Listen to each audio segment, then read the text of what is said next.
Assalamualaikum warahmatullahi wabarakatuh.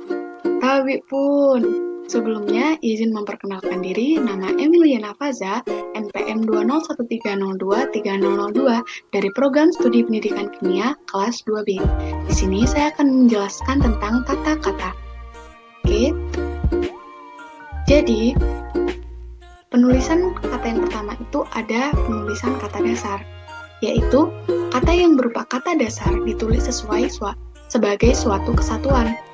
Contohnya itu ada kantor pajak penuh sesak. Saya pergi ke sekolah dan buku itu sangat tebal. Lanjut. Selanjutnya adalah penulisan kata berimbuhan. Penulisan kata berimbuhan yang pertama yaitu imbuhan berupa awalan, sisipan, akhiran, serta gabungan awalan dan akhiran ditulis serangkai dengan bentuk dasarnya. Misalnya, berjalan, berkelanjutan, dan mempermudah. Catatan, imbuhan yang diserap dari unsur asing seperti isman, ismel, man, wan, atau wi ditulis serangkai dengan bentuk dasarnya. Misalnya, suku wisme, di mana isme ini digabung dengan bentuk dasarnya yaitu suku. Kemudian contoh yang kedua ada seniman, ada kamerawan, dan gerejawi. Lanjut. Selanjutnya masih tentang kata berimbuhan. Kata berimbuhan yang kedua yaitu bentuk terikat ditulis serangkai dengan kata yang mengikutinya. Misalnya adibusana, infrastruktur, kemudian proaktif.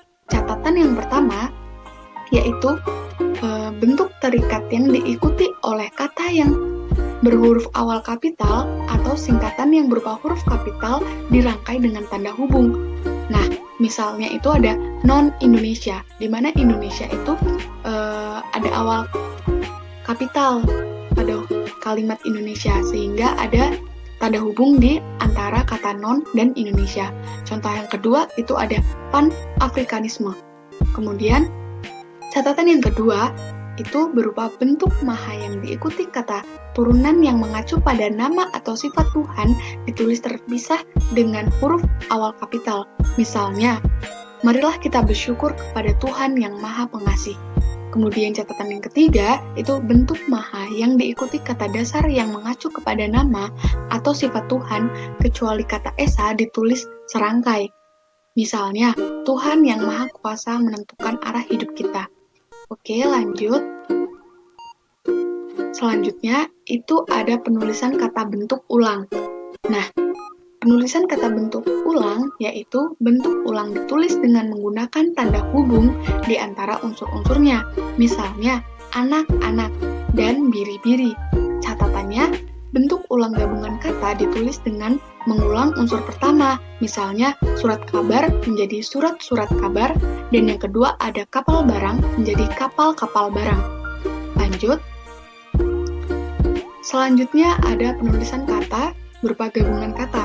Nah, yang pertama, unsur gabungan kata yang lazim disertai kata majemuk, termasuk istilah khusus ditulis terpisah. Contohnya duta besar dan model linier. Nah, yang kedua itu ada gabungan kata yang dapat menimbulkan salah pengertian ditulis dengan menggunakan tanda hubung di antara unsur-unsurnya. Contoh, anak istri pejabat dan anak istri pejabat. Nah, yang ketiga itu ada gabungan kata yang penulisannya terpisah. Tetap bentuk terpisah jika mendapat awalan atau akhiran. Contoh, bertepuk tangan dan menganak sungai. Nah, yang keempat itu ada gabungan kata yang mendapat awalan dan akhiran. Contohnya itu dilipat gandakan dan menggaris bawahi. Dan yang terakhir itu gabungan kata yang sudah padu ditulis serangkai. Contohnya acap kali, hulu balang, dan radioaktif. Penulisan kata selanjutnya itu ada pemenggalan kata. Nah, pemenggalan kata yang pertama itu pemenggalan kata pada kata dasar dilakukan sebagai berikut. Nah, pemenggalan kata yang pertama itu ada yang Yang A, jika di tengah kata terdapat huruf vokal yang berurutan, pemenggalannya dilakukan di antara kedua huruf vokal. Misalnya, bu-ah. Nah, jadi ada dua huruf vokal, yaitu U dan A, sehingga pemenggalan katanya bu-ah atau buah. Yang kedua ada main. Nah, yang B, huruf di tong, ai, au, ei, dan oi tidak dipenggal, misalnya pandai dan aula. Kemudian ada jika di tengah kata dasar terdapat huruf konsonan, di antara dua huruf vokal, pemenggalan dilakukan sebelum huruf konsonan itu, misalnya bapak. Kemudian jika di tengah kata dasar terdapat dua huruf konsonan yang berurutan, pemenggalannya dilakukan di antara kedua huruf konsonan itu, misalnya April. Kemudian yang terakhir itu ada jika di tengah kata dasar terdapat 3 huruf konsonan atau lebih yang masing-masing melambangkan satu bunyi, pemenggalannya dilakukan di antara huruf konsonan yang pertama dan huruf konsonan yang kedua, misalnya ultra. Kemudian selanjutnya itu masih pemenggalan kata.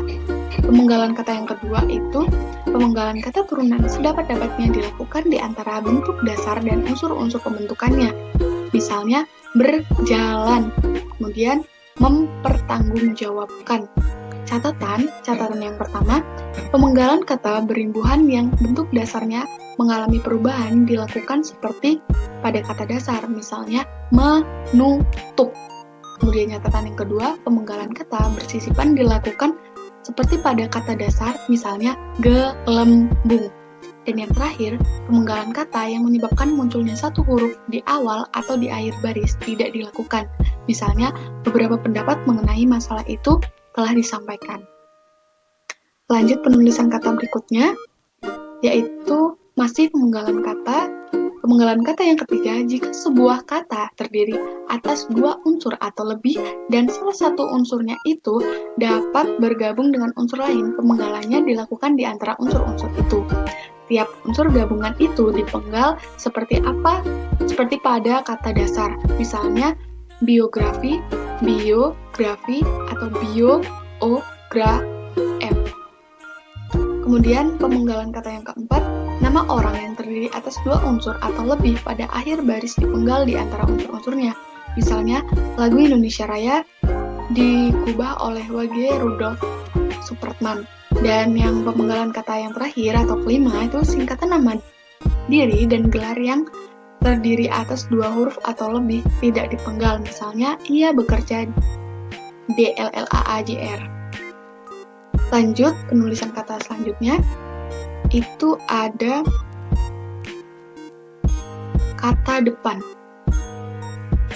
Kata depan seperti di, ke, dan dari ditulis terpisah dari kata yang mengikutinya. Pedoman umum ejaan bahasa Indonesia. Misalnya, di mana dia sekarang? Contoh yang kedua itu ada kain itu disimpan di dalam lemari. Di mana kata di mana dia sekarang, dinya itu merupakan kata depan sehingga ditulis terpisah dari kata yang mengikutinya. Lanjut, selanjutnya ada kata partikel. Kata partikel yang pertama,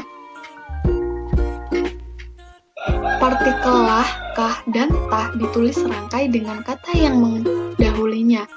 Misalnya, bacalah buku itu baik-baik, di mana kata lah itu bergabung dengan kata baca.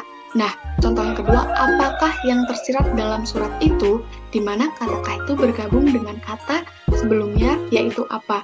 Kemudian, kata partikel yang kedua, partikel pun ditulis terpisah dari kata yang mendahulunya. Misalnya, apapun permasalahan yang muncul, dia dapat mengatasinya dengan bijaksana, di mana kata pun ini terpisah dengan kata sebelumnya, yaitu apa.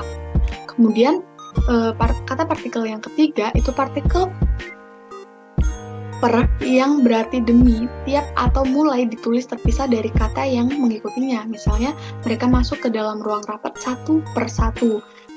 Dan contoh yang kedua itu ada harga kain itu, yaitu Rp50.000 per meter. Selanjutnya ada singkatan dan akronim. singkatan dan akronim. Yang pertama itu singkatan nama orang, gelar, sapaan, jabatan, atau pangkat diikuti dengan tanda titik pada setiap unsur singkatan itu. Misalnya AH Nasution, yaitu Abdul Haris Nasution. Dan contoh yang kedua ada H Hamid, yaitu Haji Hamid.